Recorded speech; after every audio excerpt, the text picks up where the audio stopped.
Halo Sobat Cerdas Bagus, ini adalah video terakhir mengenai cara melawan permainan Italia. Pembukaan ini banyak menggunakan langkah-langkah yang logis dan permainan juga cenderung penuh dengan taktik sehingga sangat cocok untuk para pemula. Kita akan melihat varian yang dinamakan Gioco Pianissimo yang artinya permainan yang sangat tenang.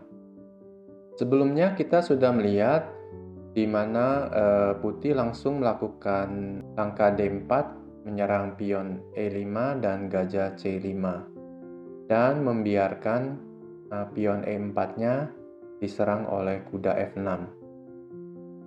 Di sini putih menunda serangan pion D4 dan melindungi pion E4 terlebih dahulu.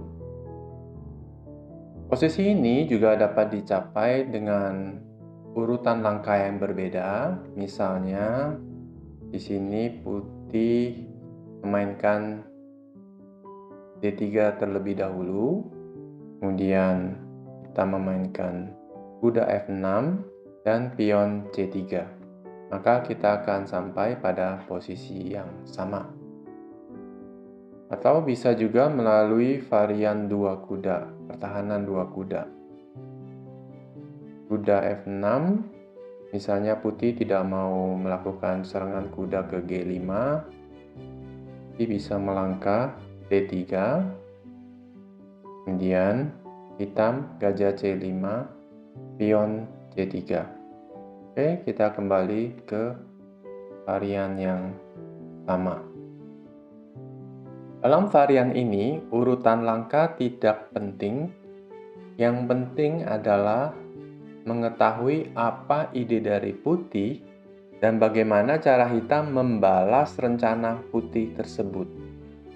Misalnya di sini kita lihat putih dapat setiap saat menyerang gajah C5 dengan pion B4 atau pion A4.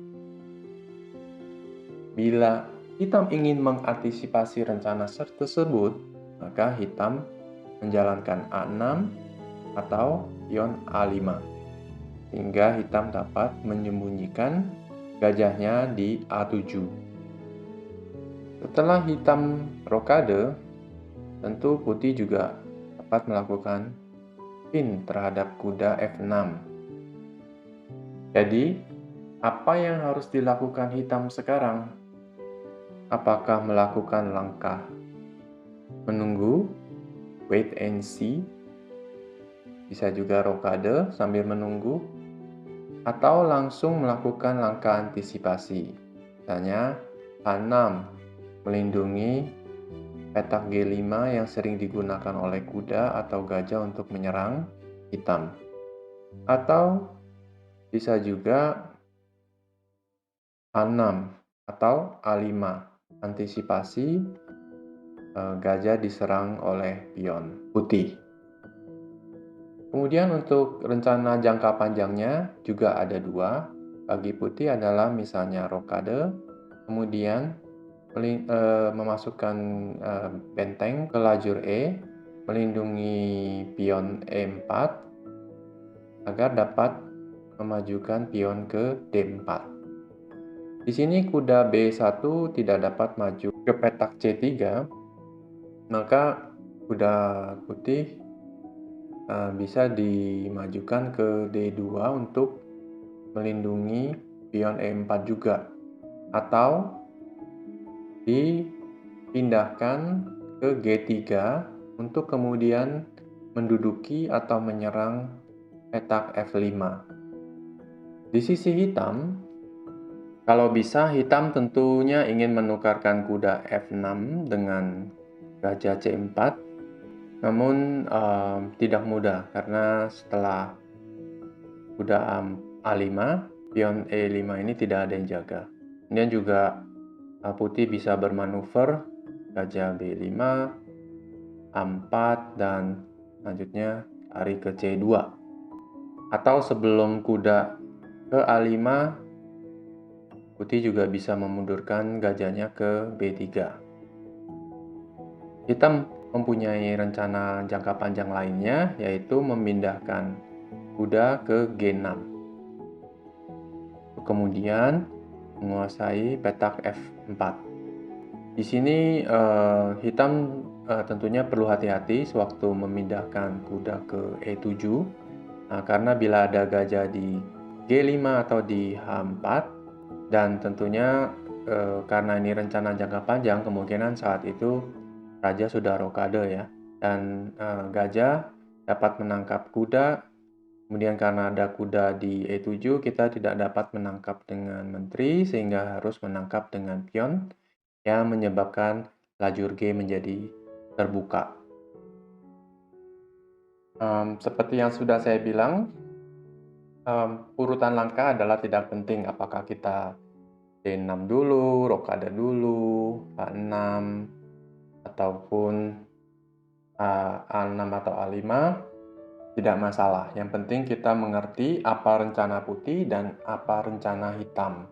Oke, kita pilih saja di sini yang putih mempunyai kesempatan menang paling sedikit.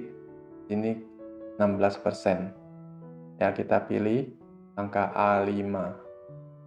Menggagalkan rencana putih B4. Biasanya putih di sini rokade, hitam juga rokade, kemudian putih misalnya benteng E1. Melindungi E4, berarti kita tahu putih sudah bersiap-siap mendorong pion D4. Untuk mengantisipasi, hitam dapat langsung memundurkan gajahnya ke A7 atau memajukan pion D6 dulu, melindungi pion E5. Jadi nanti kalau diserang baru gajahnya mundur. Ya, ini seperti nantangin. Saya coba majuin. Nah, kalau sekarang putih maju, putih tidak dapat apa-apa juga. Hitam tidak mau menangkap putih. Putih juga tidak punya apa ya. Ini kita coba. Kalau dia maju, mundur. Pion kan nggak mau maju lagi karena putih ingin mempertahankan diagonal untuk menyerang F7 kan. Jadi putih nggak mungkin mau maju. Kalau pion tangkap E5, tangkap balik dengan kuda, garpu. Kalau misalnya ini tangkap, putih nggak bisa jalanin ini dong, karena pin. Jadi, putih harus tangkap, hitam tangkap, ya, serangan putih hampir hilang ya, hampir habis. Oleh karena itu, putih mungkin melanjutkan dengan rencana jangka panjangnya, yaitu kuda ke F1, terus nanti akan menyerang ke F5. Hitam memainkan gajah E6 dengan maksud bila putih menangkap gajah, maka pion tangkap di gajah E6 ini, maka pion ini akan melindungi F5 dan D5. Jadi ini seperti menggagalkan rencana kuda ke F5. Berarti putih pastinya tidak mau menangkap gajah di E6. Pilihannya tentu adalah mundur, membiarkan hitam yang nanti menangkap, atau gajah B5. Hitam juga mempunyai rencana yang sama. Hitam mulai menggerakkan kudanya. Oke.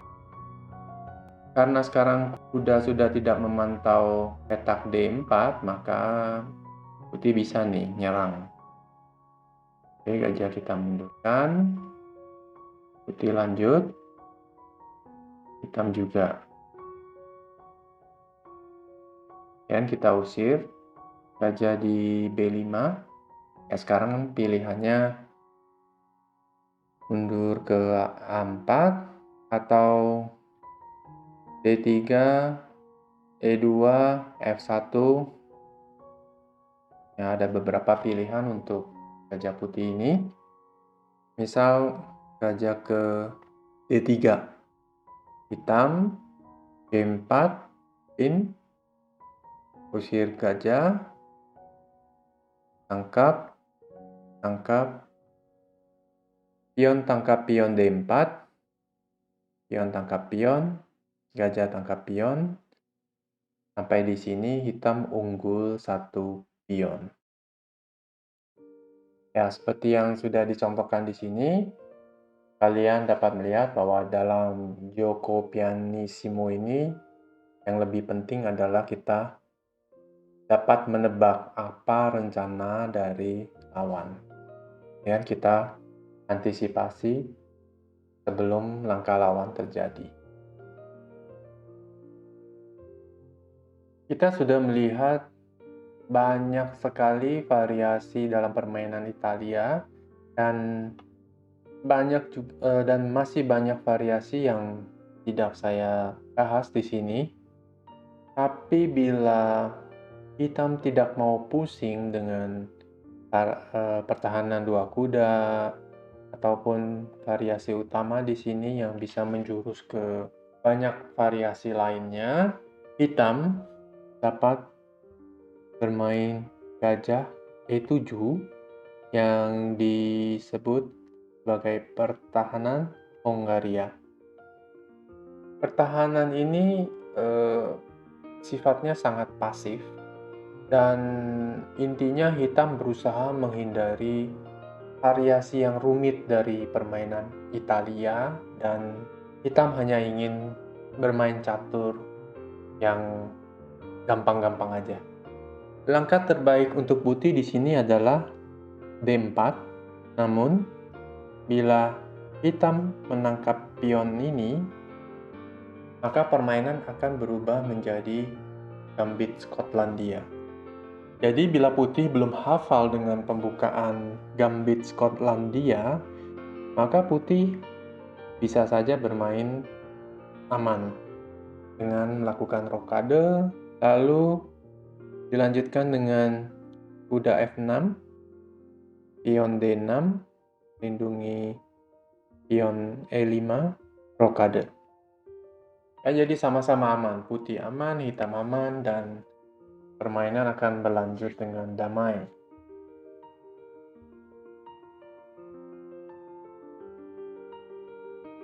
Setelah D4, hitam melangkah D6, menghindari gambit Skotlandia.